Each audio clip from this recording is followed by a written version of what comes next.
Hello and welcome to the PERA overview for Public Safety Plan members. My name is Christina Gauthier. I'm the Public Relations Coordinator for PERA's Albuquerque office. Congratulations on your new job. You are now a member of one of the best retirement plans in the country. And I'm sure you're thinking, today is my very first day of work. Why should I be thinking about retirement? That is because no one comes to work for the government to get rich. We come here to work for benefits that are outstanding. And this is one of the benefits the city has selected to reward its employees. PERA was born in 1947 as the state's retirement plan. It has since grown to cover 31 plans. PERA is designated by the IRS as a 401A as an apple, which is known as a lifetime annuity. PERA has over 60,000 active members and 40,000 retirees who receive a lifetime monthly pension benefit. PERA is governed by a 12-member board of trustees. The seats are comprised of representatives from the state, municipal, and county employees, as well as retirees, the Secretary of State, and the State Treasurer. The Board of Trustees oversees PERA's trust fund, which retirement benefits are paid from and is protected by the New Mexico Constitution. In basic terms, your retirement cannot be touched for anything other than funding your retirement and PERA agency operations. Why do you need a retirement plan? Recent studies have shown that half of U.S. families have no retirement savings at all.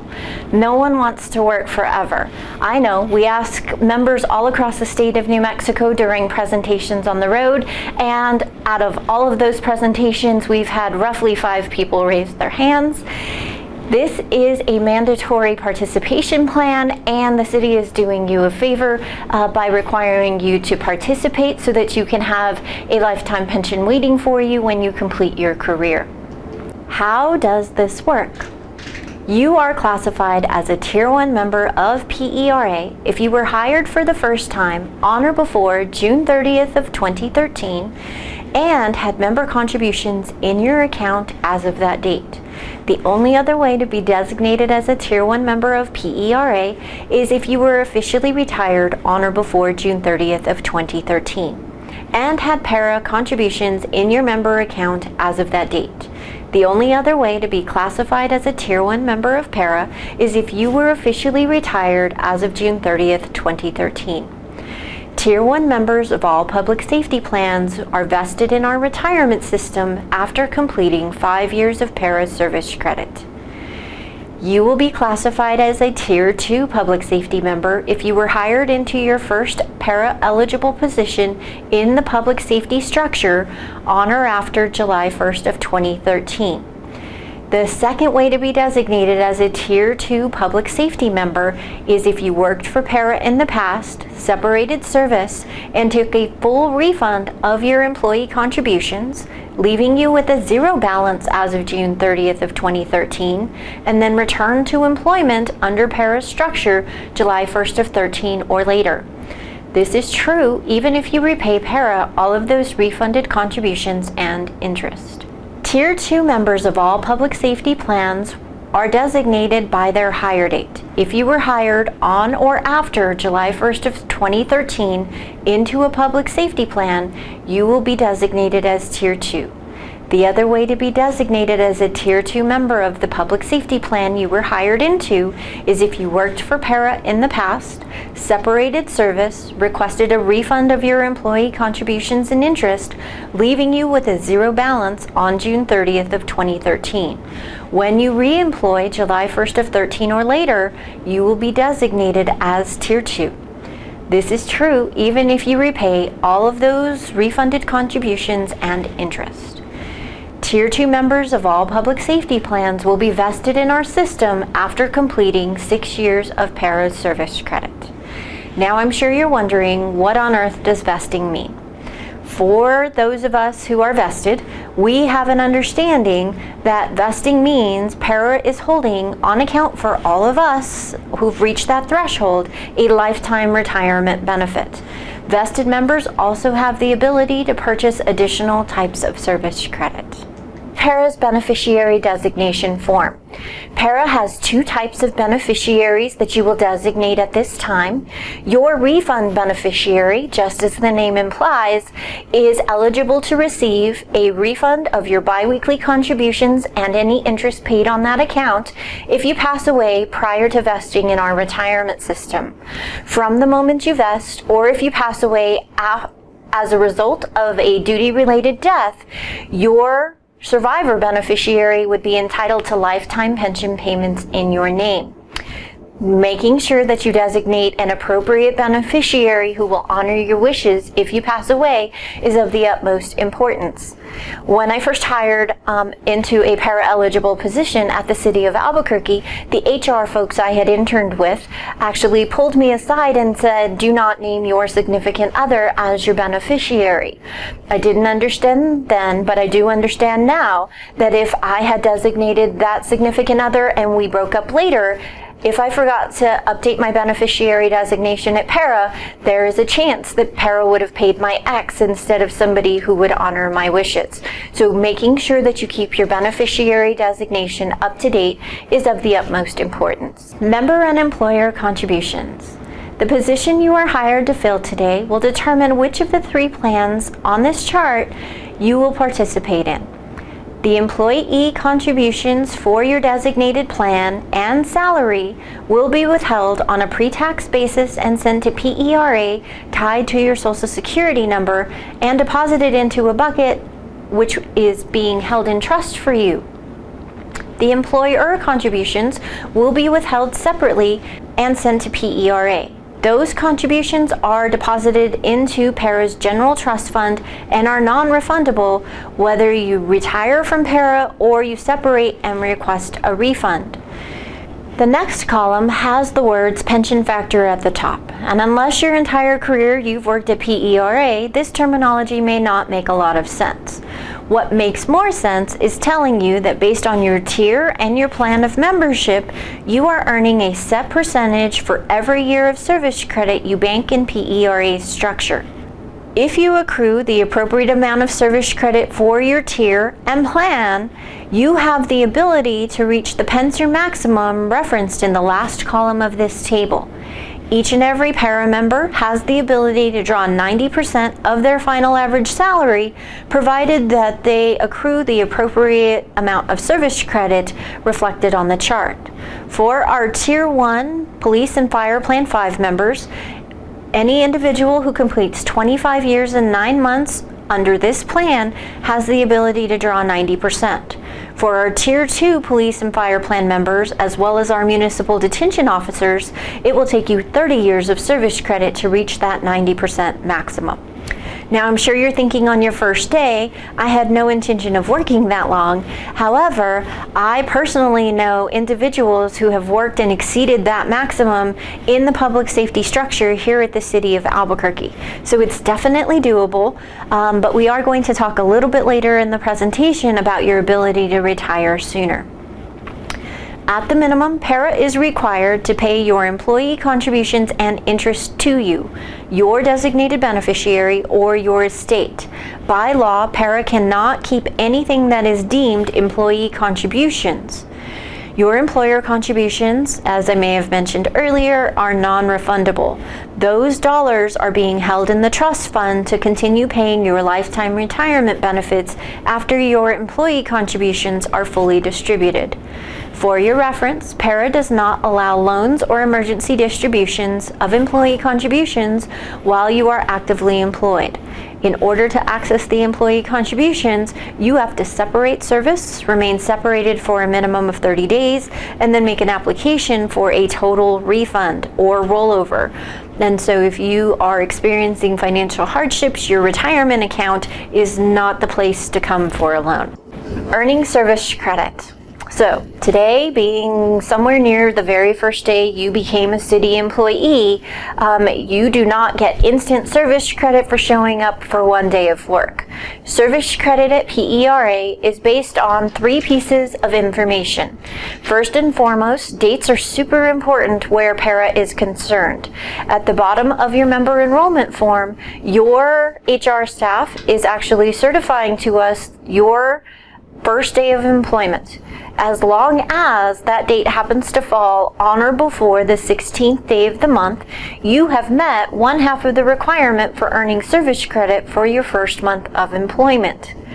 When the time comes for you to separate employment, whether it's by choice, by force, or to retire, if you leave employment prior to the 15th day of the month, that month will not count for service credit.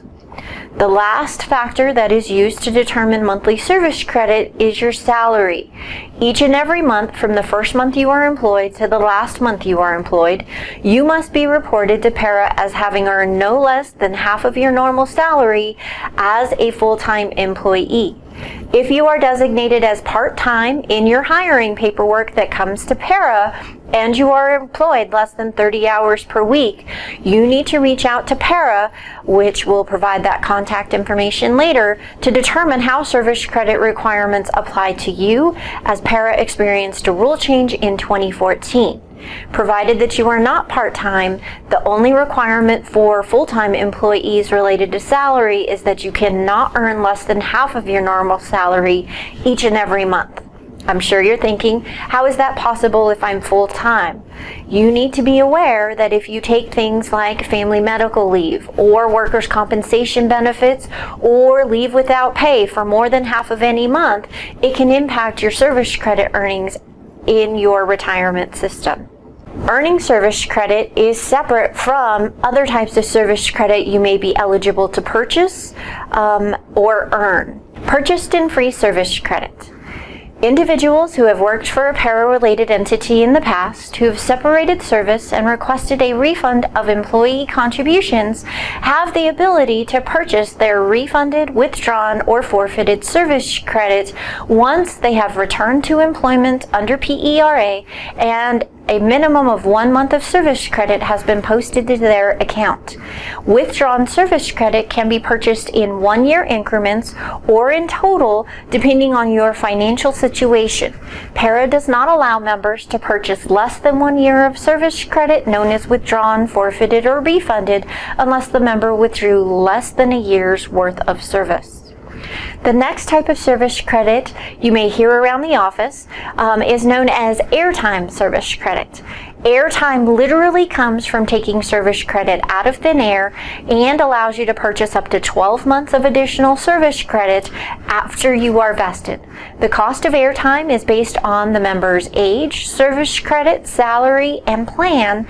And as a word of wisdom, individuals who are interested in purchasing this type of service credit after vesting should consider making that purchase earlier in their career, when they've had less birthdays, less service credit, and less raises, because each and every year as those things increase, your cost for airtime will continue to increase.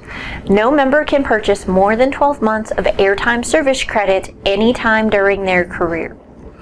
The last type of service credit will be broken into 2 categories. For those individuals who have served active duty military during their lifetime, on behalf of PERA and myself, thank you for your service to our country. If you are called to active duty deployment while you are employed with the City of Albuquerque, you need to have a conversation with the City of Albuquerque's Insurance and Benefits Division before you deploy. There is a handful of paperwork that needs to be completed so that when you return from service and you are discharged, you can apply for active duty military, known as free military service credit, through PERA. If your military service credit accrued prior to the start of your employment with any PERA affiliate, you may be eligible to purchase that active duty military time prior to employment once you have vested in PERA's system. Members who have served active duty military prior to employment have the ability to purchase 1 month at a time up to a maximum of 60 months of their active duty military, provided that time can be certified on a DD-214 form or a set of orders. The cost for paid military service credit is based on the employee's salary and the employee and employer contribution rates we referenced on a previous slide. As your salary increases, the cost of military will grow as well. All right, so the reason we are all here We would love to know when we are eligible to retire, even though this might be our very first day of PERA membership. Tier 1 retirement eligibility. Earlier in the presentation, we talked about plan maximums. As I referenced, this lovely page shows you your retirement eligibility sooner than later. For our prisoner transport officers employed by the City of Albuquerque who are designated as Tier 1, you have the ability to retire after 25 years of service credit regardless of age. The minimum retirement eligibility on the chart at the top of this slide shows you that you can retire with a minimum of 5 years and 65 birthdays. It is important to note that Tier 1 members who are designated as prisoner transport officers actually qualify for something known as enhanced service credit, which allows you to receive additional service credit for each year accrued. If you have questions about how that works and how it impacts you, please reach out to PERA. For our Tier 1 police and fire plan members, you actually have a 20-year retirement plan structure. With a minimum of 20 years of service credit, your age is no longer a factor in retirement eligibility. The remainder of this lovely table shows you age and service markers that must be met at the minimum to be retirement eligible and mirrors the minimum from the chart at the top of the page, which is 5 years and 65 birthdays. If you started your career a little bit later in life, but you're designated as Tier 1, you need to meet the age and service credit requirements on one line to be retirement eligible. You can't have 63 birthdays and only 8 years of service credit. However, you do have options. If that is your scenario, you can allow your 8 years of service credit to remain on account and reach out to PERA approximately 6 months before your 64th birthday, thereby drawing a deferred retirement benefit. Or you continue working the additional year and then you can draw an additional year's worth of service credit at age 64. For our Tier 2 public safety plan members, including police, fire, and prisoner transport officers, you need to meet one of two retirement eligibility requirements. When you have completed 25 years of service credit as a public safety plan member, you can retire at any age. The minimum threshold for retirement eligibility is 6 years of service credit and 60 years of age. Right, so this lovely next term is rather complicated and may not apply to very many of you in the office. If you have questions about reciprocity, above and beyond what we are going to cover here today, please feel free to contact PERA. Reciprocity is a somewhat complicated piece of terminology that does not apply to all members in the audience. In fact, fewer members have reciprocity now than they ever have in the past. Members who have reciprocity are those individuals who have worked under more than one state retirement system. PERA is one of those state retirement systems, but we have other pieces of our fund and a sister retirement plan known as the Educational Retirement Board that fall under the state retirement system structure. If you have service credit earned under PERA, the Educational Retirement Board, you've been a judge at any of the courts in the state of New Mexico, including the magistrate courts, as long as that service credit does not overlap and is non-refunded, you may be eligible to combine all of that service credit toward retirement. Members who have reciprocity retirement eligibility are required under the law to apply for retirement under the last state system they were employed under. For those individuals who have service credit in multiple systems, it is important to be aware that the service credit cannot be combined for the purposes of vesting, and each retirement system is required to retain their respective rules, regulations, calculations, including how retirement benefits and purchase agreements are calculated. Additionally, each system has different rules for earning a cost of living adjustment, known as your raise in retirement, and each system must apply those rules to their respective pieces of service credit earnings. Here's where we're going to take a moment to relay an important note. If you are currently employed with an entity covered under the Educational Retirement Board, or you are receiving a lifetime monthly benefit for service credit earned under the Educational Retirement Board, you need to notify the insurance and benefits specialist who is assisting you during your new employee orientation that you have either one of these conditions, so that you can be excluded from PERA membership, because individuals who are actively employed with the schools, colleges, or universities in New Mexico and are benefits eligible, or are drawing a lifetime retirement benefit that is not a survivor's benefit, are not eligible to participate in PERA. During new employee orientation, you receive a tremendous amount of information and you're being told that it's all super important. What I want you to take away from today's presentation is all of the information about your personal retirement account and our retirement system structure is available online. If you visit www.nmpera.org, you will find our website. At the top of the website, you will find a yellow button at the top of the page titled Rio Login. Once your first payroll is submitted to PERA through the City of Albuquerque and it is posted into your newly established or re-established account, officially you should be able to create a login, password, and user ID that you can remember so that you can check your tier status, make sure all of your demographic information was transmitted properly, and watch the accrual of your biweekly contributions and have access to lots of resources and tools at your fingertips. One of the additional benefits your insurance and benefits specialist is going to discuss with you is deferred compensation. PERA sponsors one of the 3 options that the City of Albuquerque offers to its employees. Quite honestly, I would love if you would pick our plan. However, I actually want you to take it a step further. I highly suggest that you interview each of the plan representatives and ask them a handful of questions. If you have no experience at all with the stock market, ask them what your investment options are. If it doesn't give you peace when the stock market rises and falls, each plan should have an option for you not to be as risky as your hard-earned dollars. Additionally, you need to ask them about the fees that are associated with each of the programs, because I assure you they are different. If a plan representative tells you that there is no fee for their plan, you need to point blank ask them, how do you earn your paycheck? Because nothing is free, and anything that is free, you might be getting what you're paying for. So, words of wisdom. When I first hired on to my very first para-eligible position with the City of Albuquerque, I listened to all the words of wisdom the HR staff provided. Don't name your boyfriend as your beneficiary. When I separated service, I didn't take a refund of my para contributions. This is the one place I made a mistake. And so I should have started a deferred compensation account before I had a mortgage and babies and all the debt that comes with being an adult. And so I encourage you to put away a little bit of money out of your very early paychecks before you're establishing your budget.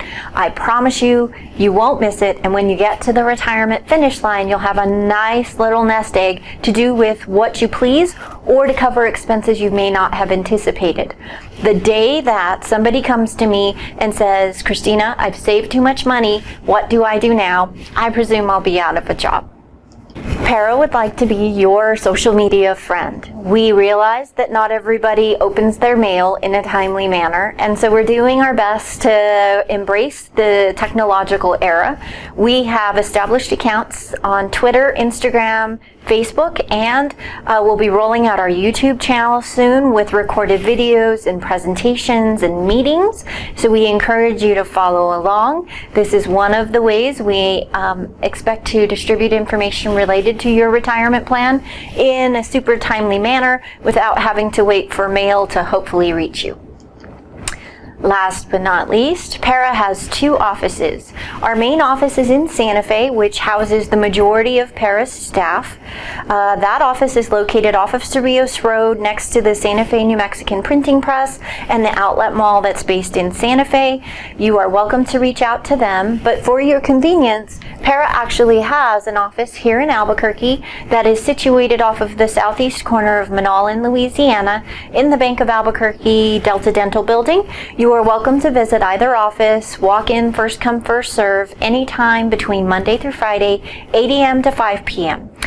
On a side note, if it is a City of Albuquerque holiday or there's a weather-related closure that affects the schools and government offices in Albuquerque or Santa Fe, each respective office honors those closures as well. And so while you're enjoying your time with your family or you're being safe, PERA's doing the same. So for reference, I respond to the PERA-Albuquerque at state.nm.us email address.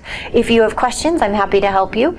One of my colleagues responds to the PERA Member Services address, and so we encourage you to come straight to the source for your retirement needs. The rumor mill is rampant at all of our PERA-related entities. You will find people spreading rumors amongst themselves, and that's never good. So we encourage you to reach out to the source if you have questions about your retirement or if you have any questions about this presentation in general.